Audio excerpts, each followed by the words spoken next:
Testing 1, 2, 3. Thanks so much for joining us today. I'm super excited for today's episode. But then again, I say that every episode. Not because I don't mean it, just because I am an ISFP, and being a censor, I'm just most present to what I am currently in front of. And so given the fact that this episode is what I am currently in front of, it is what I am most excited about.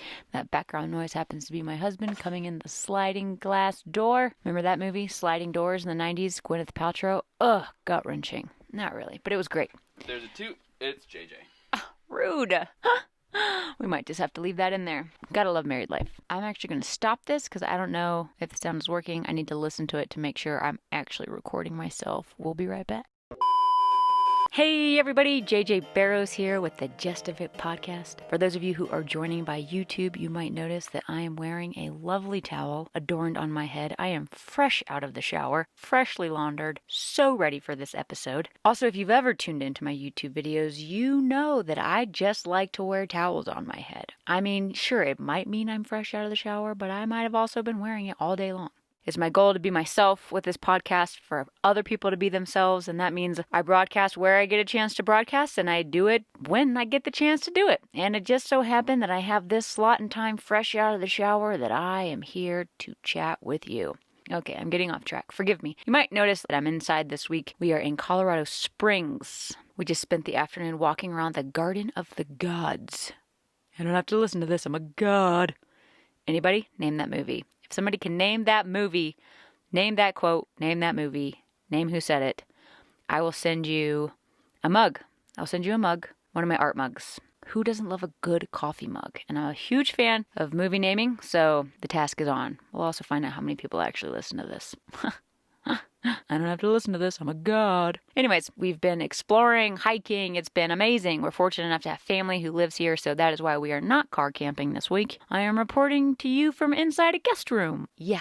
Thanks for being on this journey with me. Speaking of somebody else's story, Lisa, who shared with us last week, did an amazing job. We just had a virtual comedy show on Sunday night. Thank you so much to those of you who tuned in. I was so nervous. I have never done the virtual comedy show thing before. I mean, pretty much I'm sure no comedian has prior to the pandemic, but since the pandemic started, I haven't done one. So I haven't performed at all in the last 5 months. And I was so nervous. And I love to feed off of the crowd. I love audience interaction.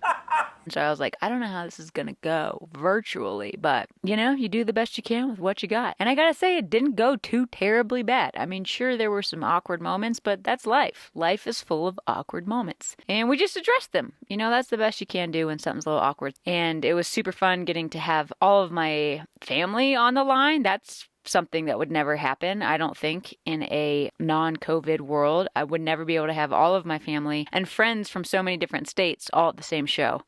And it was great, you know, and I realized that my divorced parents could both come to my show and they didn't have to be in the same room. So, bonus. So thank you to anyone who did tune in for that. That was amazing. This week, Lisa is back again. We talked so much during our interview, mostly about, you know, where she had been and what life was like for her. We just kind of ran out of time to put it all into one episode. So I split it into two because I felt like this conversation with her is the type of conversations we should be having with people. Just, hey, what's your experience? Hey, what's it like for you? What are you on the receiving end of? And vice versa. And just listen to each other.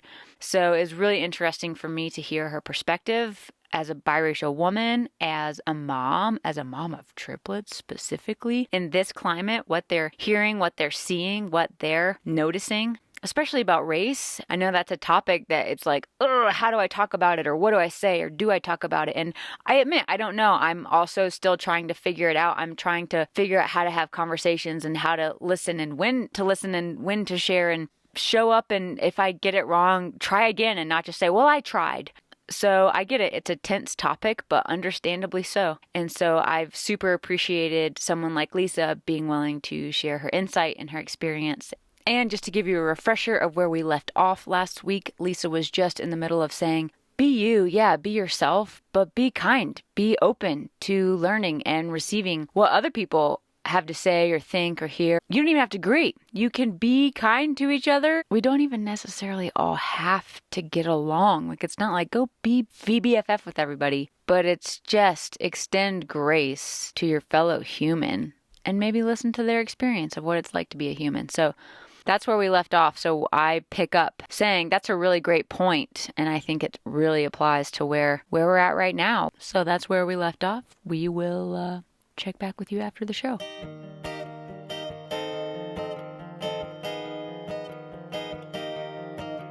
I feel like that's really applicable to where we're at right now in history and the current climate that we're in. Even the idea of hope and waiting, because I feel like there are so many people who've been waiting for change and waiting for people to become aware of injustice.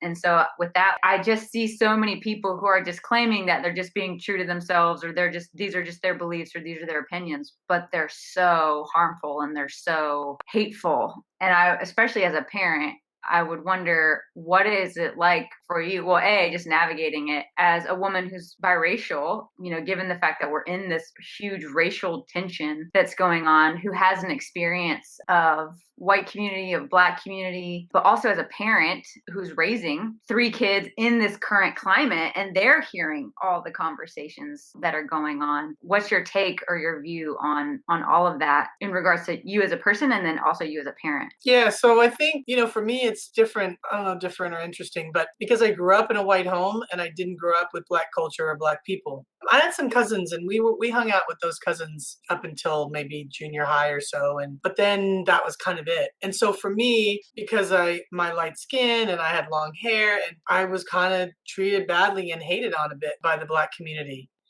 My Black community, not all. The one that I lived in that was a bit segregated, really, but I didn't understand all of what that was, nor did I see it as like Black people are mean to me. I didn't really see it as that either. It just people were, I was bullied and unsure of myself, and so I was an easy target. And it wasn't until I married a Black man at 24, not this one, a different one, just in case somebody's thinking I got 2. I only got 1. And I moved into an all Black neighborhood, married a Black man, all Black neighborhood, all Black family, and it was the most amazing time of my life.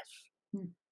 The marriage wasn't, but I learned so much about African American culture. I learned so much about how I could be perceived by African American women and men and neighborhoods and communities. And I'm saying it that way because I don't want it to be like all, because that's not the case. But in just my experiences, I really understood what colorism was and what my light skin and my long hair and being good hair, care less about my hair. Couldn't and never cared about my hair. Everybody else cared more about my hair than I did. But I didn't understand what any of that meant because I was raised in a white home. And my mom taught us to love people that were good and stay away from people that weren't, right? It wasn't about Black or white or Asian or Hispanic, just good and bad people. The problem with that is that I didn't learn about how I could be perceived by people of color. And so I really have come through my own journey of understanding. And now I've got this, like, I just love to be around Black people. I love everything about it.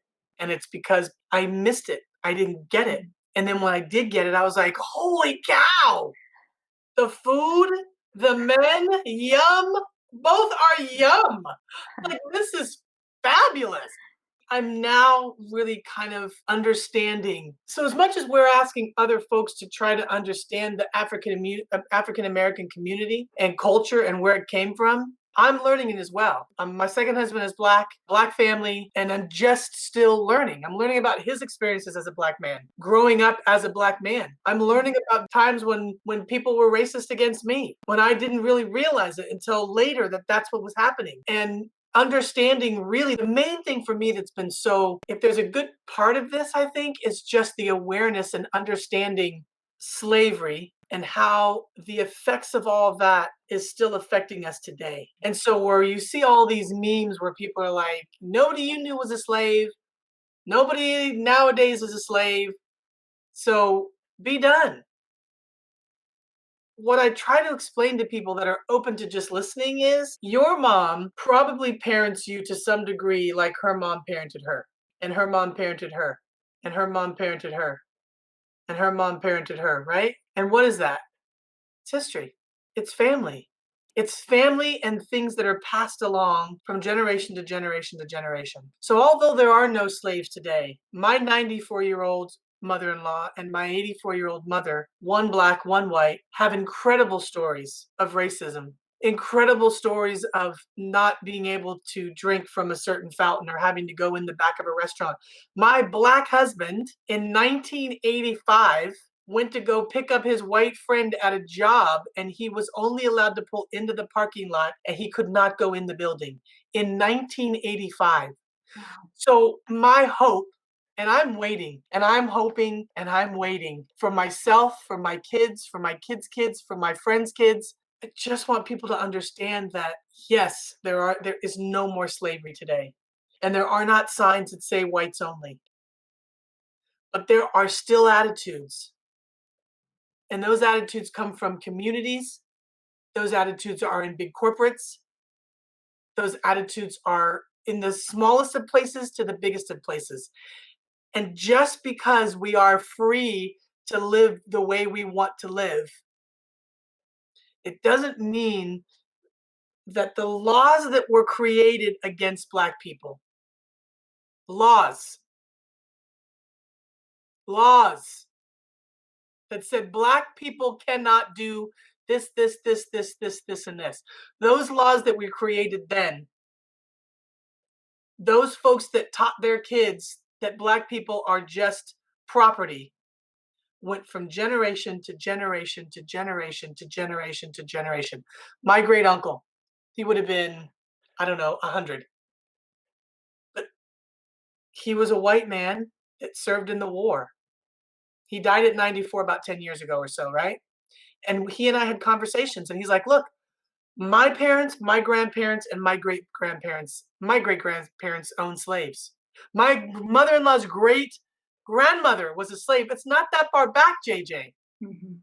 So if you think for a minute that we should just get over stuff, because now we can work free, now we can own property free. There's such a big piece of us as African Americans and women of color and men of color and families that is still not free. Because what your great grandmother and great great grandmother taught all the way down is still being taught in lots of homes. It's still in corporates. It's still in corporate. It's still in communities. You want to talk about looting and that kind of stuff and black on black crime? People are like, well, what about black on black crime? Don't say anywhere what about black on black crime. Don't. It's not fair and it's not right unless you're going to sit down and have a conversation and understand what that is. Because with oppression comes violence. Mm. You're going to turn on each other. I'm not saying it's right. I'm not saying it's an excuse. Nobody's looking for excuses.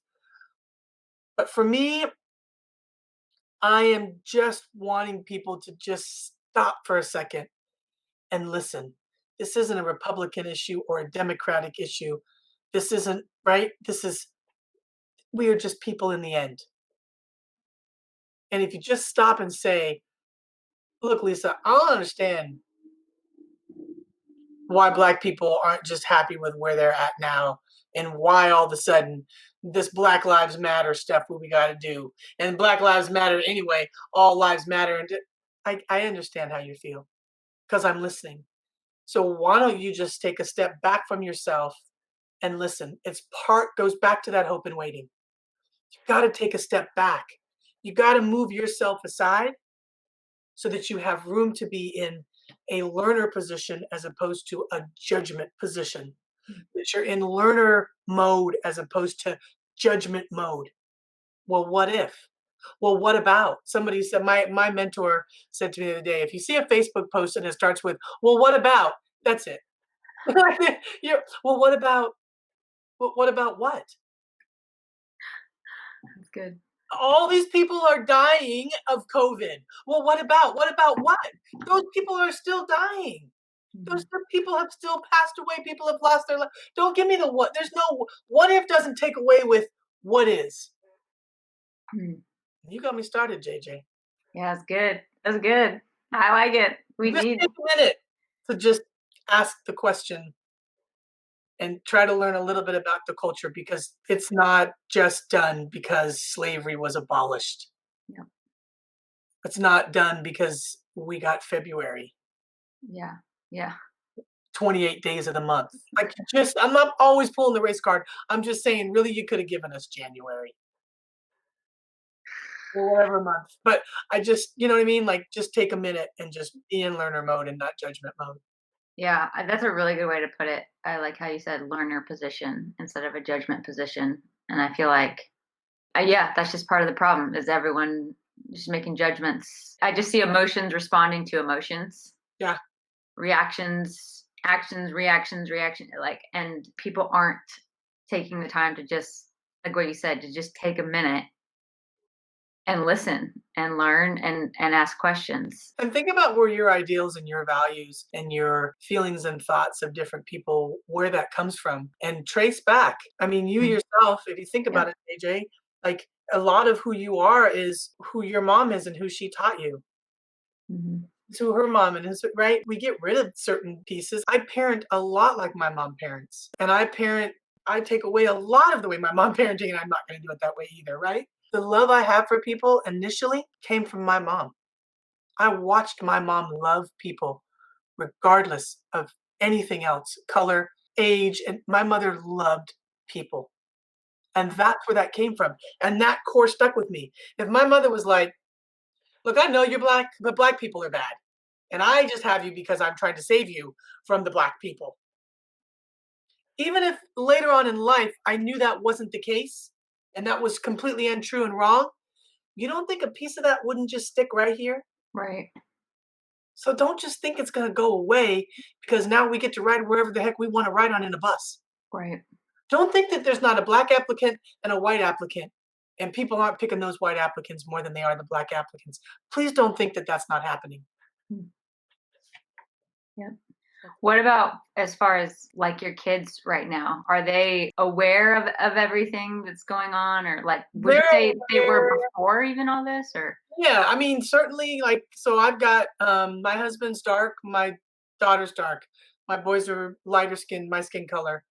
And so they're gonna come across different things differently because of their skin color, right?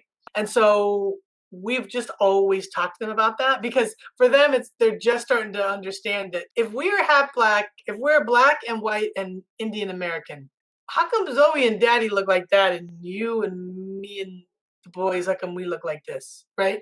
And so we've always had to kind of have that conversation. You're Mhm. all the same.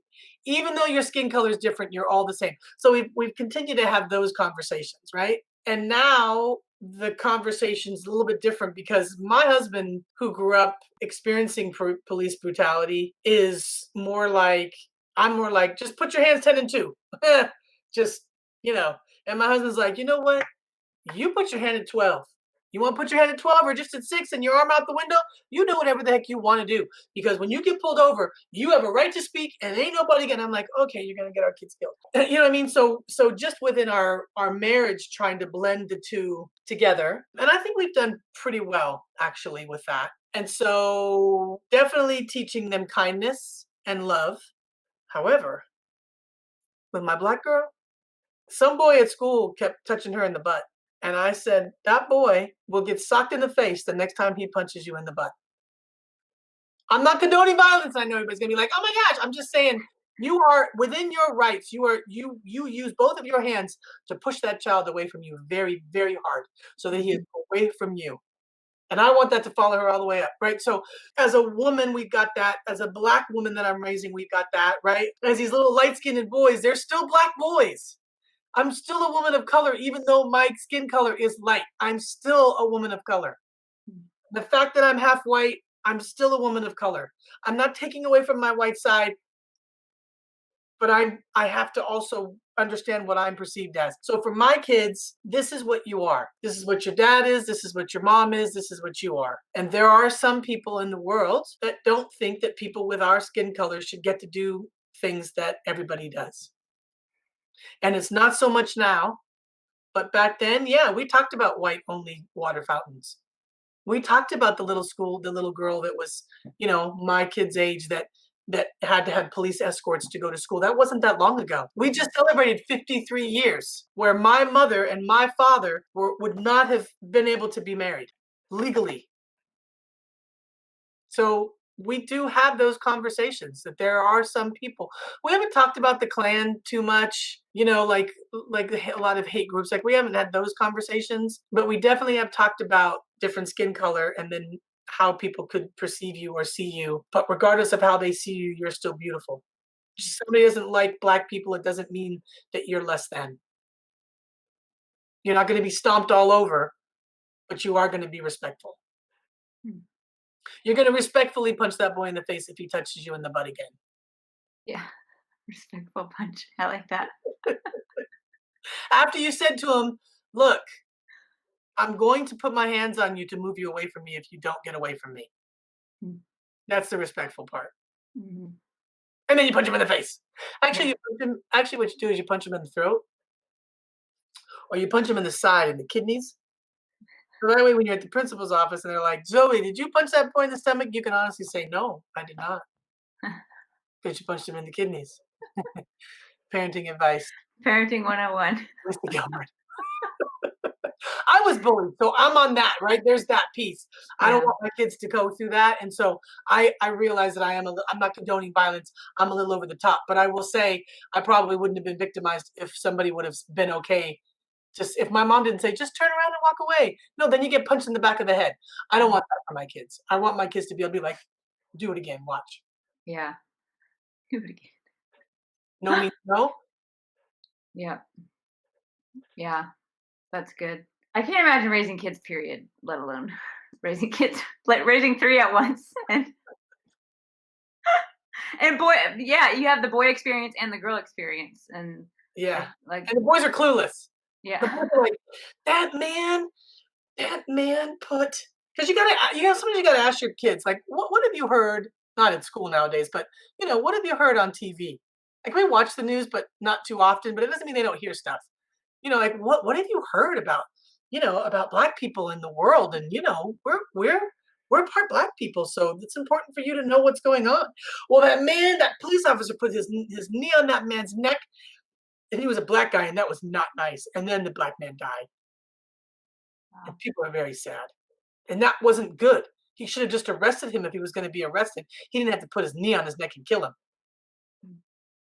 Gives me a space to step back and say, okay, do my kids know too much? Do they not know enough?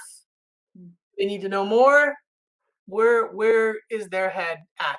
They also believe that if anybody were to walk in this house and try to hurt us, that their mother and dad would kick somebody's ass.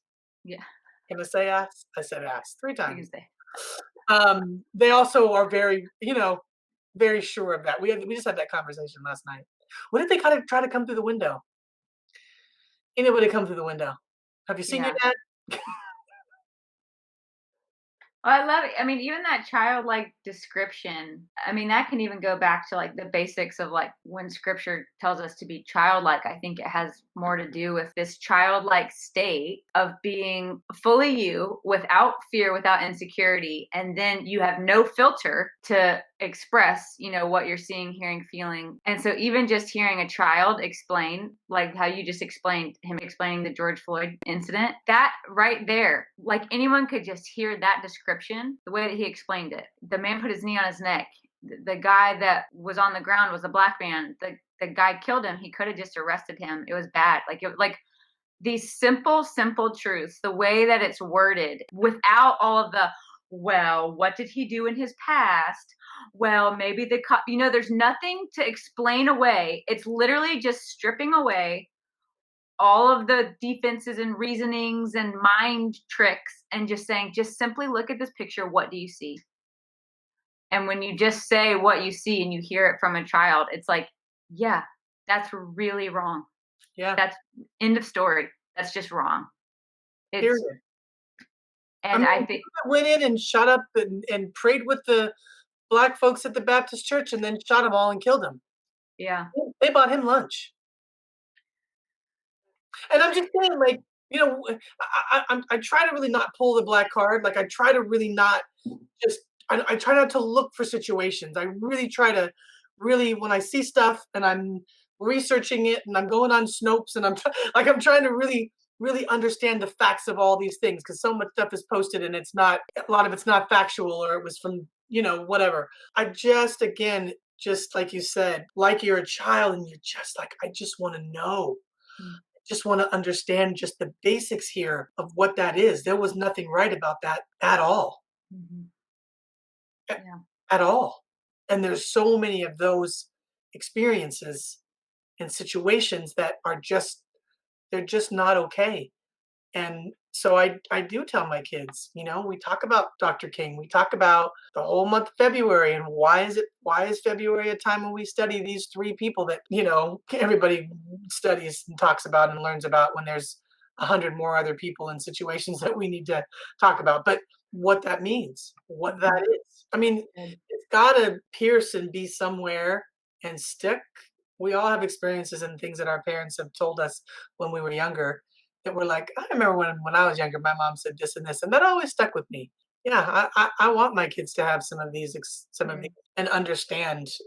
My mom, when we were little, she talked to us about race issues and she talked to us about how the world was, and I'm glad it's not that way anymore. That's my hope. Is Yeah. what I say. Yeah.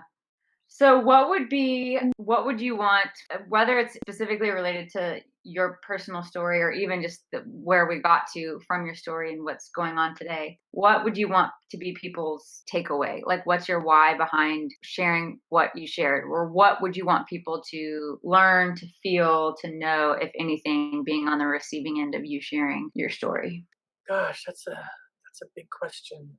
I would say be in a place of learning and not of judgment. Mm. Even in hope and waiting, don't be hope and hating. Mm. It really goes along with the judgment and the learner position, in that there's a lot that you know and there's a lot that other people know. And let's put that together and Mm. let's learn from each other. And the only way you're going to do that is to take a step back and say, all right, let me understand. And opinions and feelings and research and science. And there's so many factors that come into our learning, but you've got to take a step back from, well, what about? Well, they Mhm. knocked on the door and they said, "Who is it?" So it's not like they didn't know that the police weren't at the door. Okay, but she was shot a dozen times. Like, it's those kinds of things I would hope that people would begin to learn to separate themselves from, and find a safe person that's African American to talk to about their experiences. They're very different. Find a person that is married with kids and learn from what that experience is. Whatever it is that you may be judgy about, or whatever it is that you may be hoping for and waiting for, take that time to really learn from other people, real life experiences and the history of things, and Mm. what was then that is still now, what was then that shouldn't be now. Like, just really be in a learner place. Mm. That's really good. So my final, it's kind of a two-part question. Idea with this podcast is like getting to the gist of something, but also finding the jest, like the humor in life. And so, especially in regards to what's going on now, but I think this is just applicable to the human experience, no matter what's going on in the world. I think two things that are super important for humans to constantly be working on or to be doing is, one is awareness, the second is humor. So like, let's say with the season of life we're in, it's so important, literally like what you're just saying, to be aware of the hard stuff, the tough stuff, you have to trudge through those tough conversations or be on the receiving end of how you might have been, part of the problem. It's a tough place to be, but it's so important in order to move forward. That said, like with anything, if something is just all hard, all tough, it makes it hard to continue to navigate. And that's where humor comes in, I think, as a form of medicine. Where are the breathing places where people can just Right. step back and have a safe place, or just have a laugh, or have a lighthearted moment where it's like, whew, that was tough, but I'm glad, we can laugh right now, to give them energy to engage again, at some point. So I think both are important. So given those two things, what would you recommend? One, for people to use for a tool for awareness. It could be a specific movie or a book or a website or a place where you're finding things that are helping you become aware. And then two, what would you recommend to people as a means to find humor? Again, it could be something that you're finding yourself that you're enjoying. It could be certain movies, it could be certain comedians, but two, just tools that are out there right now in regards to those two things. Yeah, it's weird. It's kind of a hard question because I would say definitely like for the humor piece, Netflix is great and online, shows and things are really great. I mean, I've watched some really amazing comedians. Who would you recommend? I mean, gosh, there's so many great ones. Like, well, I watched all the Dave Chappelle, and Hmm. Dave Chappelle's funny because he's funny, but he also has that serious side to him. And I feel like sometimes there's a lesson in there. So I'm really digging Dave Chappelle right now. Joe Coy, Hmm. Joe Coy is so funny. Joe Coy is so funny. Particularly, I grew up with a Filipino family down the street, so I know a lot about Filipino culture, and so it is hysterical. Yeah. And his new special, he actually takes you to the Philippines. He brings in his culture to on stage. It's beautiful. It's really really good. In this time right now, for me, I still love comedy and I still love to watch shows. I would go to one if I wasn't on one. I can't do either now, but definitely. And then comedies like I've been watching, I don't know why, 90 Day Fiance. Oh, what is that? Oh my gosh. I'm watching it because my comedy friend Trenton Davis does these little commentaries on Instagram. He cracks up with this other host that he has on there. And I'm like, I want to be part of that. I want to crack up. So I've been watching 90 Day Fiance. Basically, you're like, I want to find myself a husband. And so I'm going to go on this international website to Nairobi and I'm going to find myself a nice man from Nairobi, from what other country. And we're going to chat and we're going to do video chats and talk to each other over a course of I don't know how long. And then I'm going to go there or he's going to come here. And if you go to that country, if they come to this country, they come on a 90-day visa and you have 90 days to be married. Oh my All gosh. the craziness that comes with it. Season 4. Watch season 4. That's probably the best season so far. So to answer your question, it's just like TV that I mean, I always find lessons in everything because I just like to learn and the psychology of it with the people. And like, really, how are you 52 and you found yourself a woman in the Philippines that's 22? Like, you're not looking for a wife. Just stop already, right? So, Yeah. but I like the mindlessness of it where it's Yeah. just like you just are laughing at these folks like, so just feel yourself out for what does the news do? When you watch the news, do you get angry? Do you get Mm. upset? Is it really teaching you about what's going on in the world today that you need to be learning? Or is it just really pissing you off? If that's the case, then switch back and forth. Mhm. Science does say, right? It's research based that laughter really does cause happiness, really does. Exercise. It's not something that I particularly care to do, but if you're a hiker, then hike. Put on a really interesting podcast and do some hiking and, figure out, like I said in the beginning, think about what your hobbies are. Some people they're like, I really like my hobby to earn money from this hobby, but I can't. And so then it diminishes the love that you had for whatever that hobby was. Mhm. So just go back to that and love it being a hobby. And if it turns into something else, excellent. But, so just figure out what makes you feel really good, not Mhm. what you should do, but just what you can do and what makes you feel really good. And just do that. And so I would say with all the comedy stuff that's on Netflix, find yourself something. Go on YouTube and ask your friends who are listening and watching comedy, and comedy is subjective. So what you like, I may not like, right? Not everybody has the taste for Dave Chappelle. I think he's funny. I also like Kevin Hart a lot, right? Yeah, I think it just depends on what you like. But Yeah. man, find the laughter. Yeah. And then what about the awareness piece? It could be anything you want people to be aware about. What would you want them to be aware about? And what tool would you recommend? It could be one thing, it could be a couple things. Yes. I have a mentor who I like to go to learn about stuff. Like I'm not super political and don't understand a lot of it or follow a lot of it, but my mentor is really great because although he has his political views, he understands both. And so I'm able to not just learn from one side and how somebody's feeling about this one sided. I'm able to really listen to his thoughts and his feelings about stuff, but at the same time, what is research showing and what are the statistics and what's really going on. So finding somebody in my life that can really give me a full picture and me being in a place of learning to where I can learn about something that I may not agree with or even like if that's the case, but that's what it is. And so, just finding people in your life that know better and differently than you do on something that may help as well.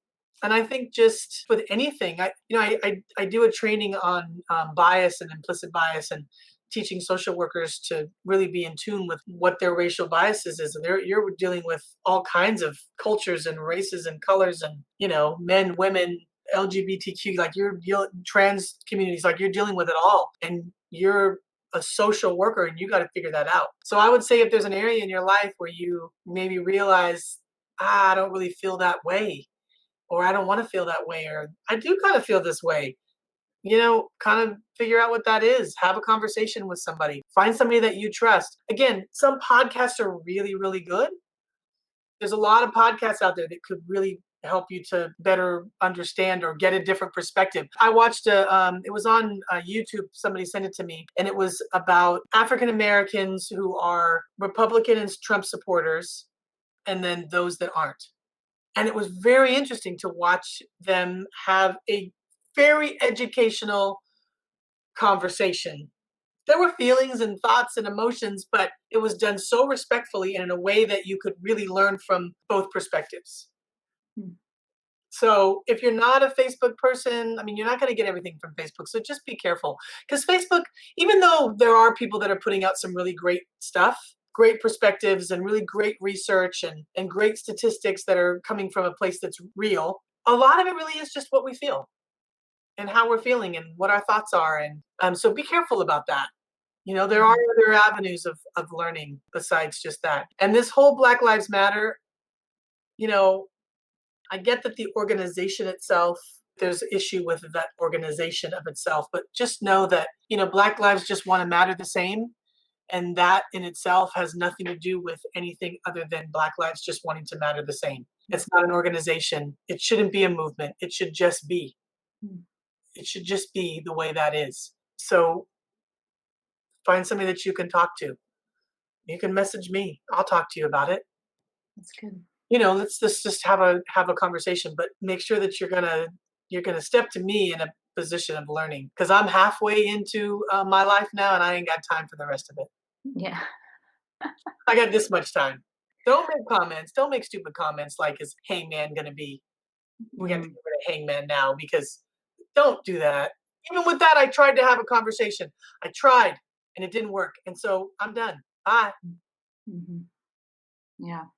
So if people want to find you, reach out to you, and like we said, because you are a comedian, you have a weekly show now, a live stream show on Facebook called "I Feel Like a Bad Mom," which we brought up earlier, which is so great. And the last one I watched with Trenton, the comedian that you just mentioned, was so funny and informative. Like it's a really good mix. So people can find that on Facebook.